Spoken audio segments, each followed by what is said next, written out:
Good afternoon, everybody, and welcome to the latest Mason Hayes and Curran education webinar, our fifth webinar in recent weeks.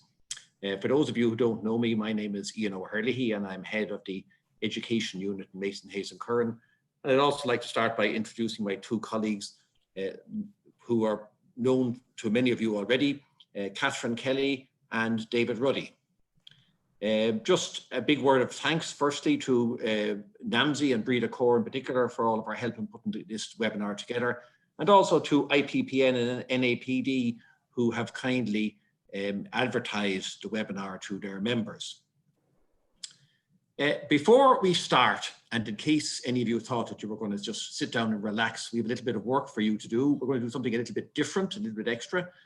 And as there are over 1,100 registrants on this webinar, we thought it'd be a really good idea to get your current view on the reopening of schools in September. So we're going to do a quick poll, if you don't mind.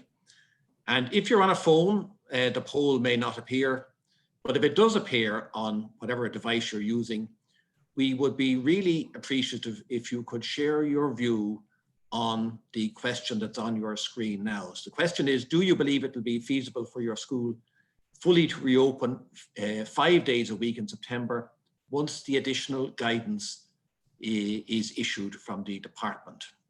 So if you could possibly vote now, just for a couple of seconds, and we will give it a minute for everybody to vote.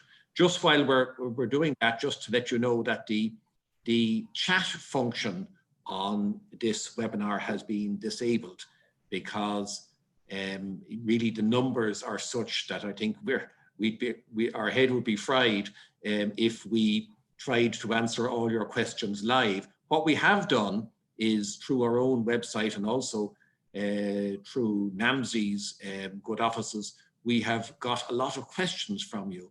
And in the course of this webinar, we are going to do our best to answer those questions. We've kind of grouped some of the questions together, and we're going to do our very best to answer those questions.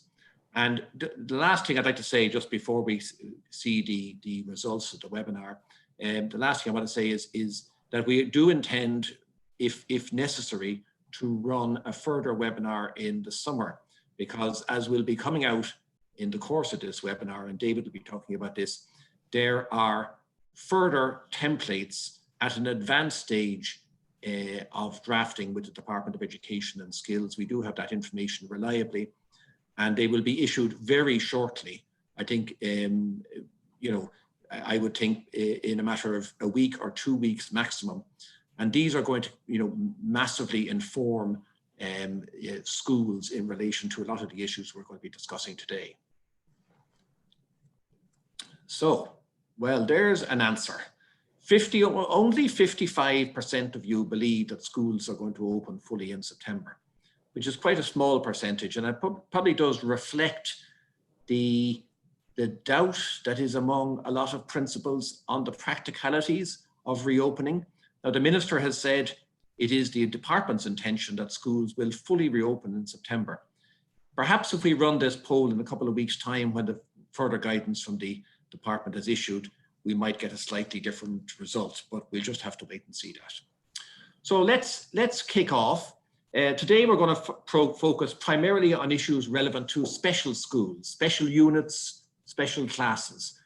But we hope that some of what we've got to say today about the legal issues arising will be relevant to mainstream schools in their management of special needs pupils.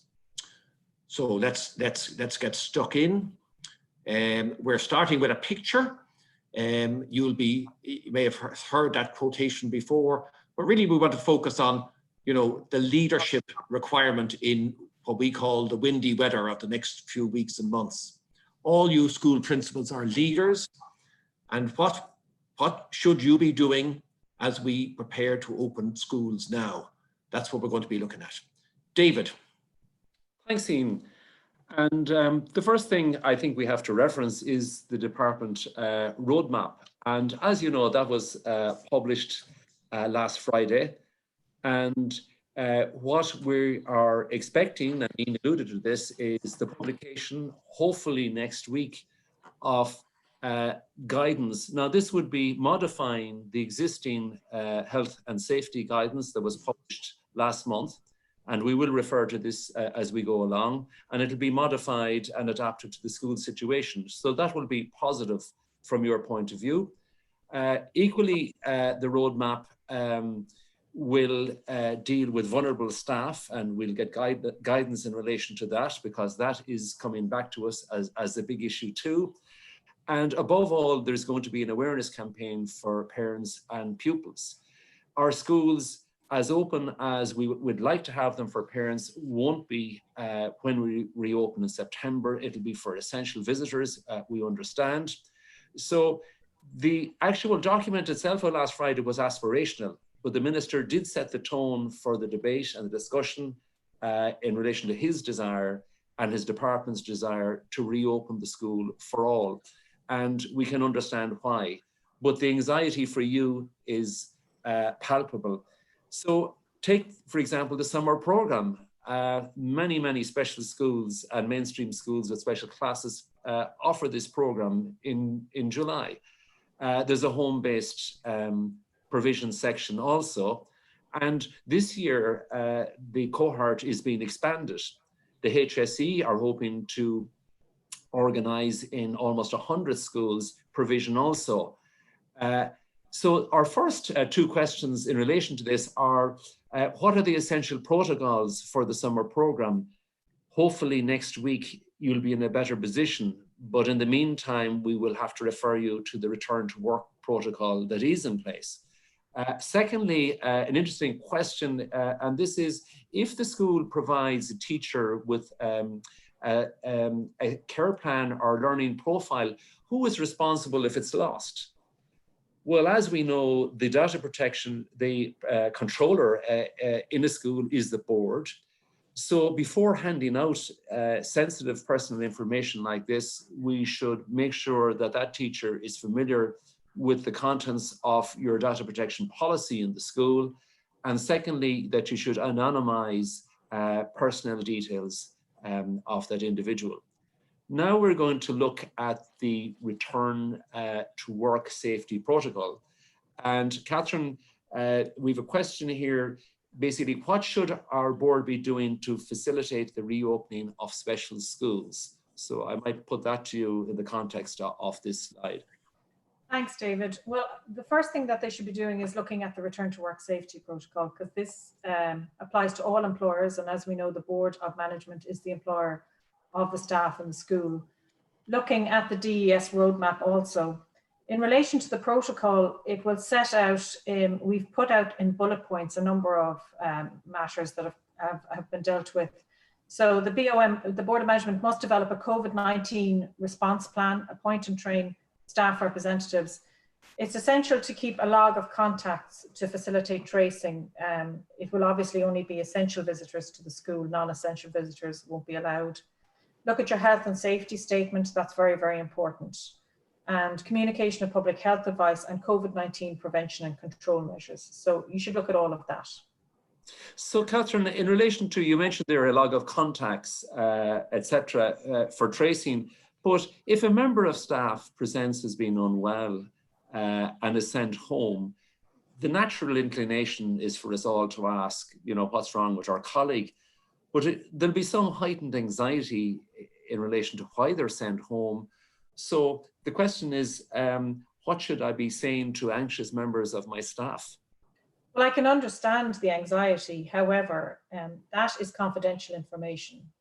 And the principal, whoever is informed of that, should not be saying that to other staff. It's sensitive personal data and would be a breach under GDPR also. So bearing that in, that has to be borne in mind at all times. Absolutely. Okay, thanks for that. I'm going to come back to you shortly. In relation to the templates that we've talked about, 2 weeks ago at our webinar, the Return to School webinar, we referenced the response plan and the Return to Work School form.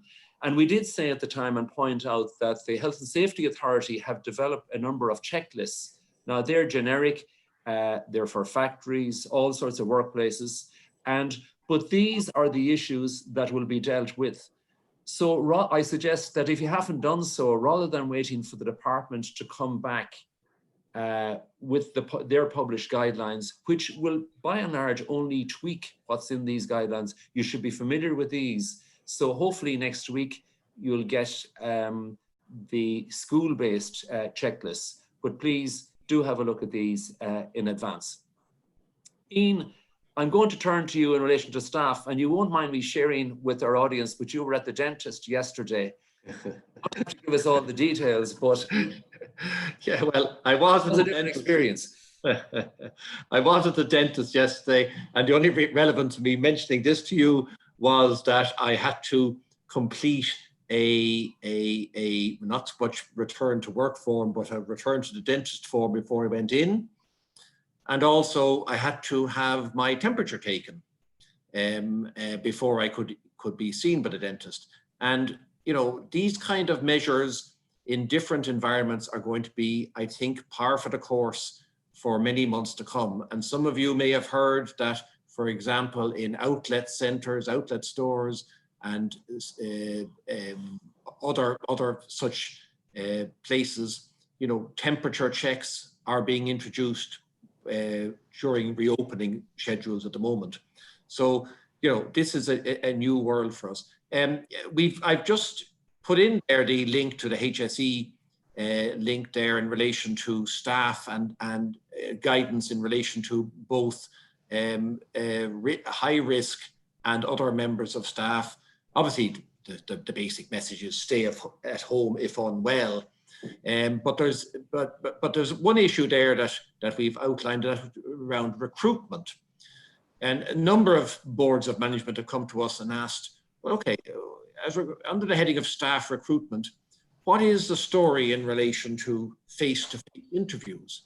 Can we do online recruitment? The answer to that, short and sweet, is yes. And it is very common in multinationals and in those big US multinationals in this country. But there is a feeling, rightly or wrongly, that, you know, for very senior appointments, online recruitment is unsatisfactory. And a number of schools have been in contact with us in relation to a principal recruitment. And our advice is, if you feel you are unhappy doing an online recruitment process for a principal, then postpone the process until you're in a position to do a face-to-face interview process. Now, having said that, we are aware that some principalships have been filled online. So it really is a matter for each individual board to take a position on. Thanks for that, Ian. And another issue that's coming up, and we've a question, and we can see absenteeism is going to be an issue for us at the start of the school year, maybe in a way that it hasn't been before. But the question is, I have two cleaners who both happen to be over 70 years of age, and there seems to be surprise, an element of surprise in this question. What should I do if both wish to return, if one wishes and the other doesn't? Bit of a dilemma there, isn't there, Ian? There is a dilemma, David, but to a certain extent, and having looked at this link this morning, you know, I've been struck by the fact that a lot of the guidance that has been given is really somewhat out of date at the moment. You know, it came in when the pandemic was at its height. And I do know that there is going to be specific guidance given around staff at risk and the various risk categories in the template the department are going to issue in the next week or 10 days or so. So what I really would encourage people to do is, you know, look at these new templates, because you're going to get an answer to how to deal with the various different categories of staff who are at risk. So hang on for the templates until and then deal with the issues then. Okay, and basically I'd like to move on next to the issue of the Circular 24/2020. This, as you know, was a circular that was published just before the schools closed, and it has come in under the radar, as it were. There's a lot of key information in that. And what would you like to say about it? Well, the first thing I'd say is, David, is that I think from talking to school principals, a lot of principals are not familiar with the details of the circular. So the one thing I would say is it came in, as you've commented previously, a bit under the radar, but it wasn't in flashing lights. So really, I would encourage every principal and indeed every board chairperson to familiarize themselves with this particular circular. It does contain it is a circular at a moment in time, and I think it is going to be changed somewhat by some of the advice that's coming out during the summer. It does give specific advice in relation to those who are required to self-isolate, who are medically certified, about those who are not required to work remotely. There's a self-declaration form in the absence of written medical advice. And there's also provisions in there for additional paid leave for employees who contract the virus and are not able to work. And this would apply probably more during when the schools reopen. But in other words, they will not be, once it's certified as COVID absence, they will not be using up their quota of paid sick leave. So there's a lot in this circular, and I would encourage all the principals to familiarise themselves with it. And Dean, just to finish up on that, now is the time, would you suggest, for boards to engage with staff who may find themselves in a compromised situation or that? Well, at a more general level, David, I mean, what we're saying to schools is if you are on notice of that you have staff who may not be in a position to resume in September, don't start leaving it until August, because things are going to be very rushed in August. So have a contingency plan for how you're going to cope with those staff members who are not likely to be available. If they are available, problem solved, but be ahead of the game in that regard. Okay, and on that good advice, we will move on to the next piece. We've got a lot of questions in about transport.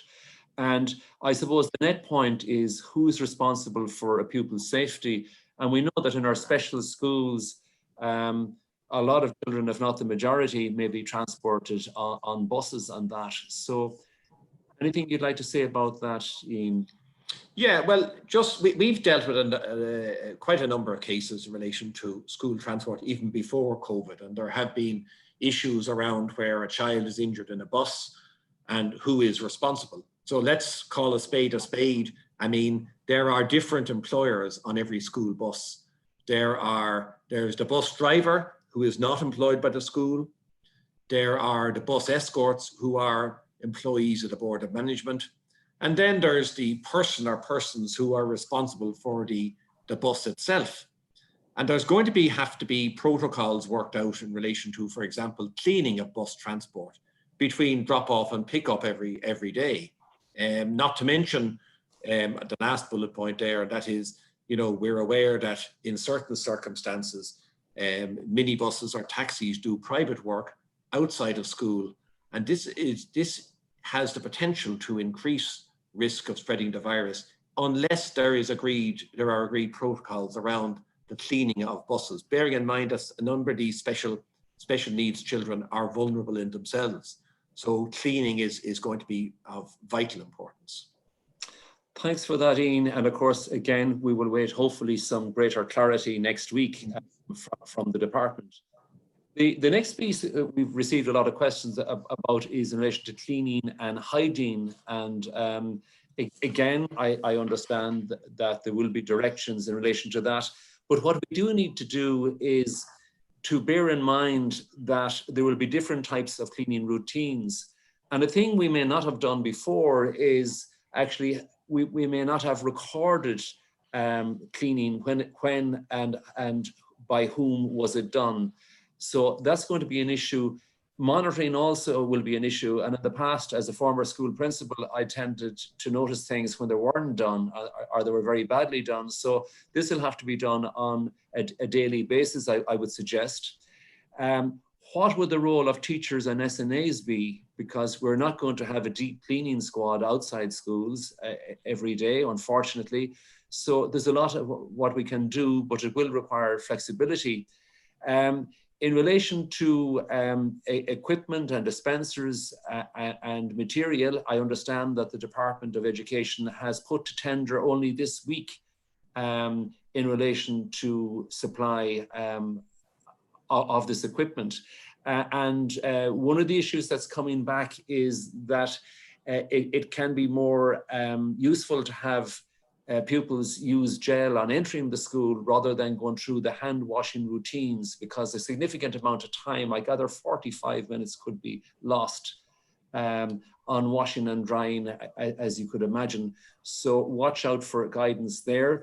PPE is not recommended in a school situation unless there is a suspected case. And again, we'll get more clarity. Disposal is going to be an issue for you too, particularly in your special school settings. And the World Health Organization doesn't recommend the use of masks for children under 13 years. And indeed, in relation to children who have special needs, autistic, and that PPE would, they would find it very difficult to cope if a member of staff was using this. So it will be difficult to square the circle, as it were. In relation to your buildings, I know that most schools already would have mapping in place. Catherine referred to essential visitors only arriving at the school. You'll have to consider staggered arrival and dispersal times. We cannot have the orderly lines that we would have in the past. We have to try and keep parents as much as possible off the premises. That would be difficult. You'll have to put time and thought into that. And of course, we do understand that a pod or group system for your class will be recommended to try and stop children from mixing with other classes. That might be more achievable in special schools, ironically, and in primary schools than at post-primary level. And above all, we're going to have to consider, would you have some space, an isolation area? So if a child has a suspected case and you cannot contact parents and there's an interim there, where do you place the child or indeed adult? So these are things that you ought to be considering with your board as of now. We're going to move on to the issue of special needs assistance. And I have a question here, Catherine, for you. And it says, while SNAs have transformed the way our schools can support pupils, increasingly there have been disputes over the nature and type of work they do. Any advice in relation to this? And I know that as part of your work, you spent a lot of time down with the Workplace Relations Commission representing boards of management in disputes with members of staff. So, Catherine. Yeah, I suppose before I get into that, I'd just like to add in relation to the cleaning aspect of it. We have received an awful lot of questions in relation to cleaning and what will be required of both SNAs and teachers. And I just wanted to refer everyone to Circular 30/2014, which lists the secondary care associated tasks. And the list is not definitive. So it includes preparation and tidying of workspaces and classrooms, or assisting a child who is not physically able to perform such tasks to prepare and tidy a workplace, and to assist with the cleaning of materials. Now, in relation to sanitization of workspaces, it may come that, that will become one of the duties of an SNA. It's essential that that will be done at the end of the day in relation to vulnerable students. So we'll have to wait and see, and we'll await further guidance in relation to that. In relation to the duties of special needs assistants, I have been involved in numerous cases and have been in contact with the trade union in relation to issues that have come up. I had a labour court case in relation to an SNA who was refusing to do certain duties, and thankfully following that we got clarification in Circular 30/2014, which lists what an SNA's duties are. And it's very important to go to that and to have a look at that, and it would include assistance with toileting and assistance with feeding and all of that. So it's very, very useful to have that. Thanks for that, Catherine. And in relation to intimate and personal care, again, we've had a number of questions in relation to that, in relation to a possible protocol. There have been child safeguarding concerns, etc. Any advice there for schools? Well, special schools are very, very good in relation to they're very aware of the child protection issues that can come up, and they have their guidelines in place and the procedures are there. They need to consult with the parents, obviously. It's very, very important that they have consultations with the SNA and the parents to try and agree something. Okay, and another issue that I should have asked you a question earlier on in relation to cleaners.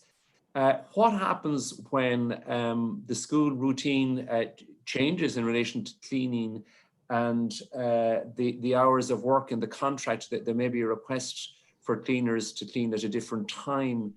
Where do schools stand in relation to that? Yeah, we've had a number of queries in relation to this already, because the way in which the school will need, the way in which the board will need the school cleaned is going to change, obviously. And cleaners would sometimes come in before the school had closed. And some boards are saying now that they don't want that, that they want the cleaner to come in after the school is closed. So I would advise that you would consult with the cleaner and try and agree a change in the hours and the terms and conditions. If there's no agreement and it's essential that the hours are changed, then it becomes a redundancy situation, which is not ideal. Okay, thanks for that clarification. And this brings me, of course, on to disciplinary issues and that. And I have another question, Catherine, for you here. And it says, while most staff embrace change, a small minority can challenge management with all sorts of grievances. And again, as somebody who advises boards on a daily basis in relation to this, what should management be au fait with when they come across people with members of staff with grievances and unreasonable requests, etc.? Well, if it's an unreasonable refusal, and if you have, if it's a reasonable request and they have refused, then unfortunately it's a disciplinary issue. And I would advise that you go down through the various stages of the disciplinary procedure. It may not be necessary. It might get resolved at the earlier stages of the disciplinary procedure, but that's what you should do with that. Grievance procedures, people are going to be very anxious. They're going to be reluctant to do certain things, feel uncomfortable. If they have an issue, then they should raise it under the grievance procedure. Okay, thank you for that, Catherine, and I'll come back to you in a couple of moments. Ian, a lot of questions about risk mitigation and the health and safety statement. So you've put together a table there. Would you like to comment on it? Thanks, David. Yeah, we dealt with this table in our previous webinar on kind of back to school issues. But we put it up again because we all think that this is a particularly relevant issue for special schools. I'd like really to note one thing, and that's the heading on this slide, risk mitigation. We don't use the word risk elimination. And Minister McHugh and some weeks ago the Taoiseach both emphasised that, total risk elimination is just not realistic in any situation, still less in the school. So it's just simply impossible. One of the things we know is that issues around health and safety are, very familiar to all school principals, whether in special schools or mainstream schools. So safety statements and risk assessments and all these things, bread and butter for a lot of principals. But we also know that despite all measures that are sometimes taken by special schools, accidents, complaints, claims can arise, and that's just a fact of life. So one of the things we want to emphasize when we're looking at things like risk mitigation, again, emphasize again today, is that the legal obligations on schools in this area of health and safety do not require schools to eliminate all risks. This is recognized legally. But rather, the basic duty under health and safety legislation is to ensure the safety, health and welfare at work of employees, and we would say also of pupils. Very importantly, quote, as far as is reasonably practicable. And they're very important words. And we believe that the courts will be cognizant of the reality, the world in which schools are living and facing as they reopen after this pandemic, unprecedented circumstances in terms of assessing what schools have done and the adequacy of what schools have done. Yeah, I think that's going to give reassurance to our school leaders. And I have another question here, which I should put to you now. I'm a member of a principal support group, and the question of insurance indemnity for the board came up in relation to staff or a pupil contracting COVID-19. Are we covered? Now, the question like this came up 2 weeks ago, but it's still very much out there. People are concerned. Yeah, well, we have liaised with some of the brokers who arrange insurance for schools, and indeed some of the insurers themselves. And the information we're getting is that the expectation of insurers is that schools will follow the relevant guidance from, for example, the Department of Education or Public Health or Health and Safety, whatever guidance is in place at any given time, that once schools adopt the guidance and take reasonable steps to comply with it, schools will be insured in the event of a claim. That's the information that has been given to us. That is what we would have expected to hear. Good, that's great. So some further reassurance there for people. Just in relation, we're going to move on to a section now in relation to behavioural issues, and Ian and Catherine are going to come in here. And we'd have to say that in some ways, our presentation has been, our webinar has been hijacked by the reopening issue, but that's where your questions came in on that. But we do understand that special schools bear the brunt of challenging behaviour. And our legal team find that we would have a much higher level of engagement with special schools in relation to these issues. And consequently, when actions are taken against schools by employees and indeed by pupils, insurance premium do increase. I mean, that's the way risk is quantified. So in this section, we'll try to address some of your concerns. And starting out, Ian, I'm going to start with you first, because we've got a question here from a newly appointed principal of a special school. We have such a cohort. Yes, I'm a newly appointed principal, and we have a cohort of pupils with complex needs, and behaviour issues are always to the fore. Given your vast experience of defending schools and supporting schools in relation to all sorts of actions, discrimination, etc., can you give this newly appointed principal some advice in relation to what you've come across over the years? I was going to say you have seen it all, but that might be... No, I would never say that. I mean, one of the things that comes up for conversation among our team on a regular basis is, and this is not club boss, but is our admiration for the way schools and their staff deal with the ongoing challenges of, assaults or violent behavior or hitting out or whatever you want to call it. And it is really, indicative of the fact that for many special school staff who have chosen special education as the area where they want to work, it's a vocation. But that said, there are measures that schools can and should take in order to protect themselves. Now, we come across regularly students who injure themselves, injure other students, injure staff.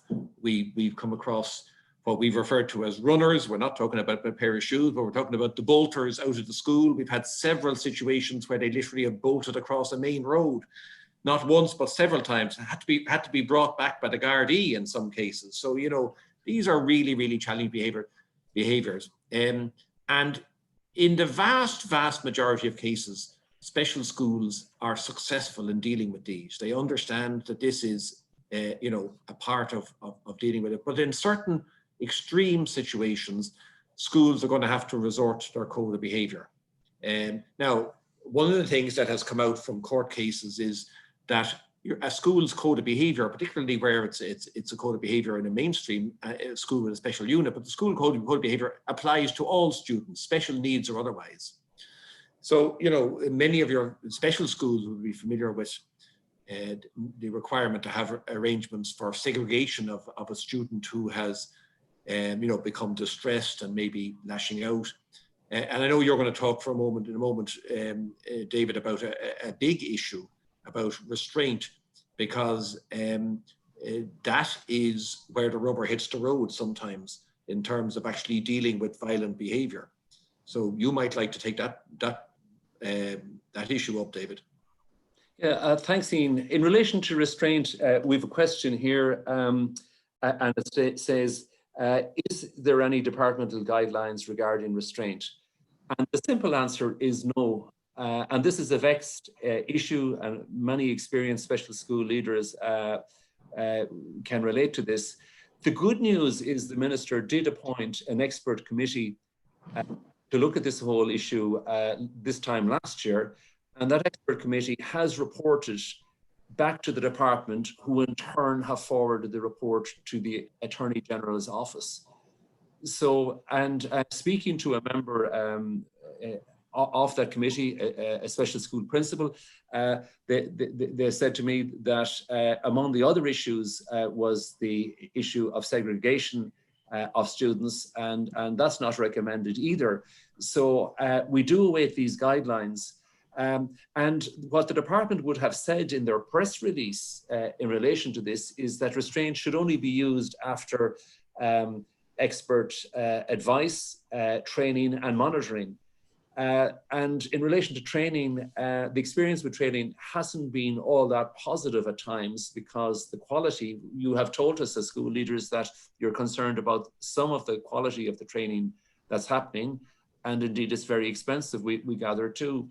Another question was, if we have training, should we agree this with the insurer? And we would say, by all means, you should. Always, if in doubt, talk to your insurer, and they will give you good advice. Also, should we agree with parents if we ever have to use restraint? And the advice there is yes, they may not always agree. But there are times when, as a teacher, you find yourselves in a situation, you're in loco parentis, you have a duty of care. You cannot turn the other way if a pupil is about to injure themselves or indeed injure another pupil. And you have to do what a reasonably careful parent would do in school circumstances. And you have an obligation, and your board has an obligation to keep everyone safe. So we await this advice. Obviously, you're in a much better position if you have got training, or your staff has got training in restraint, than if you haven't, but you still have a duty of care to keep all children safe. So really difficult situation. Hopefully we get clarity on that soon. Now I'm going to move over to Catherine in relation to some specific questions and issues that have come up, Catherine.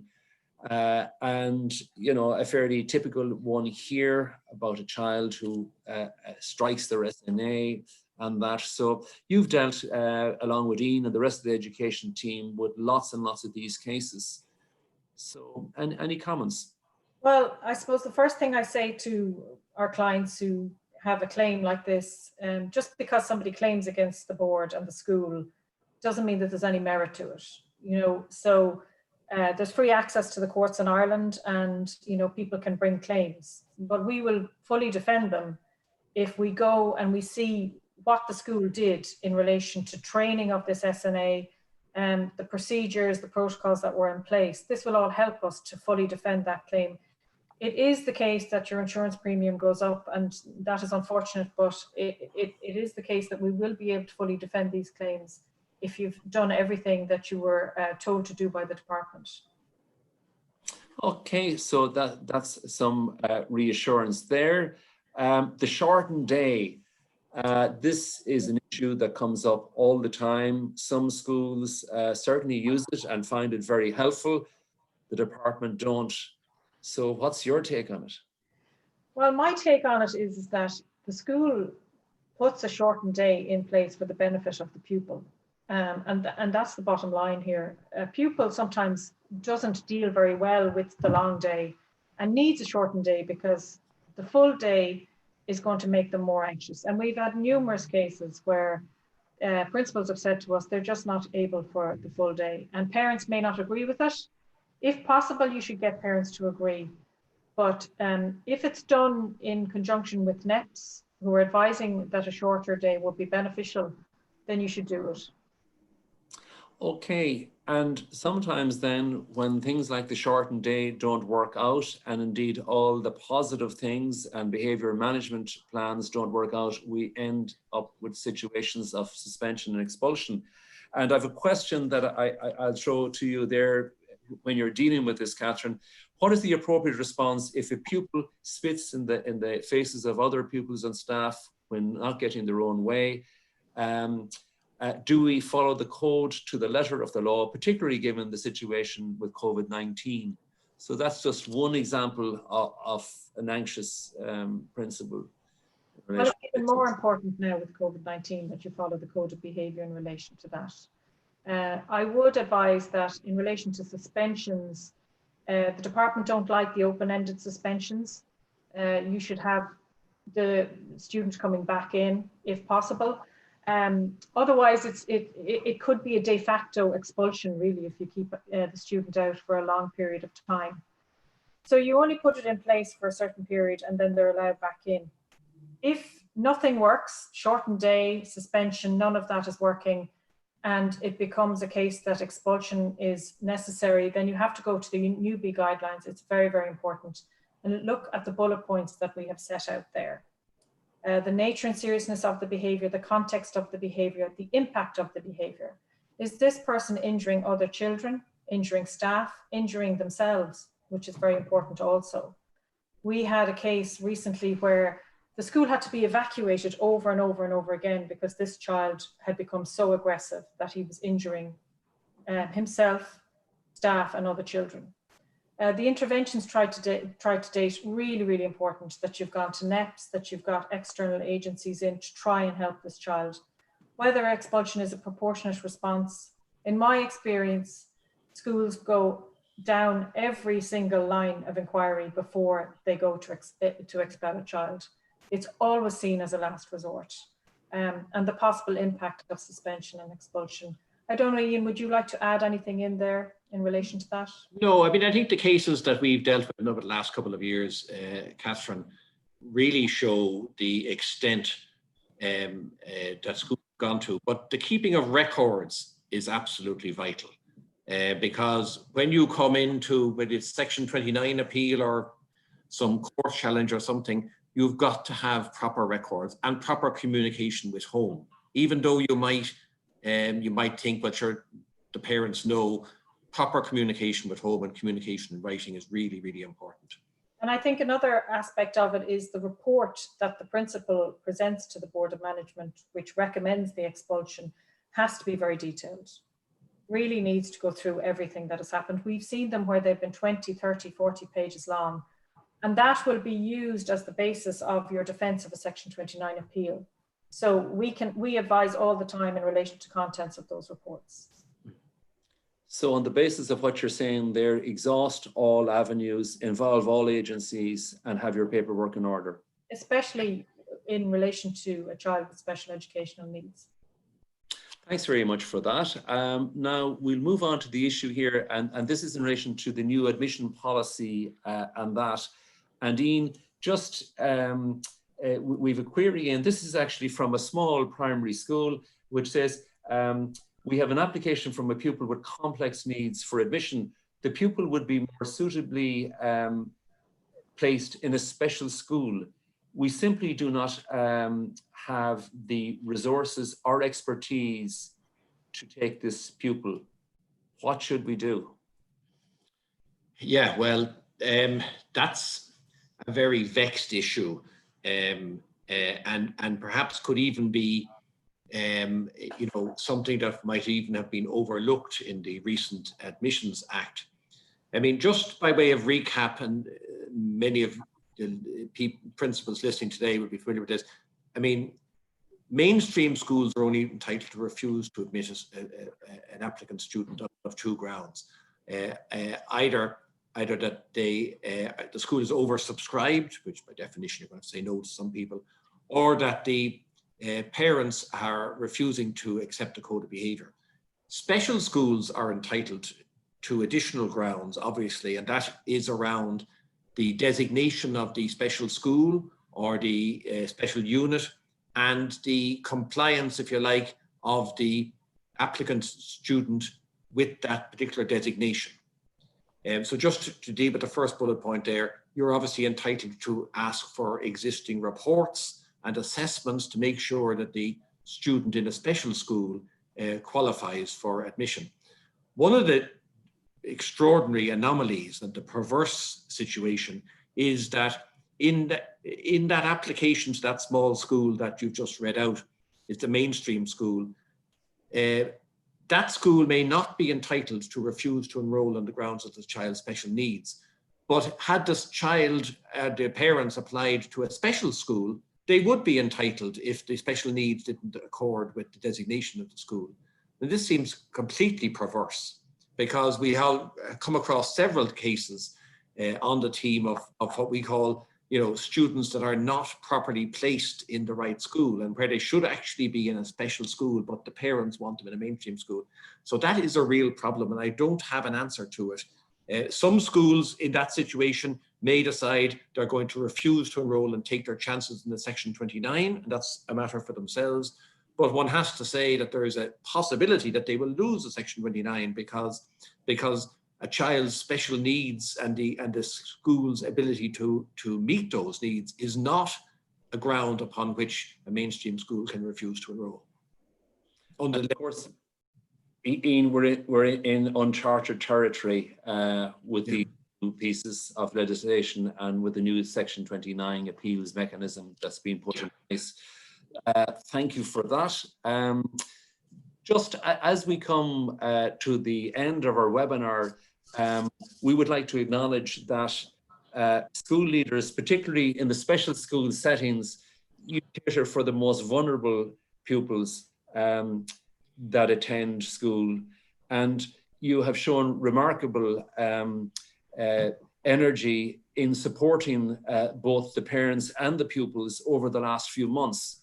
And of course, you will be challenged going forward with the reopening. We hope that the imminent publication of these guidelines will go some distance to giving you reassurance, but ultimately you and your boards will have to make a lot of decisions to the best of your ability.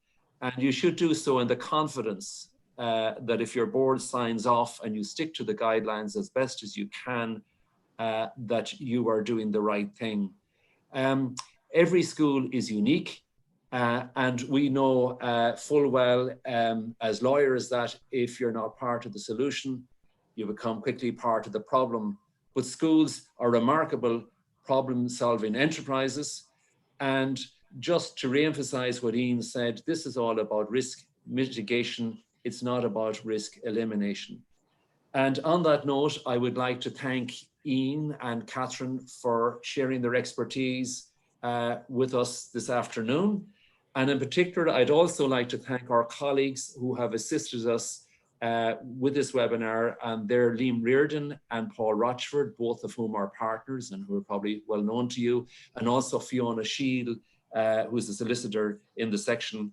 Feel free to contact us in relation to this webinar or indeed to any other issues. Ian is going to email you with a link to a recording of the webinar. And again, we would like to thank you for registering in such big numbers. We apologize for not being able to answer a lot of your questions just due to the sheer volume.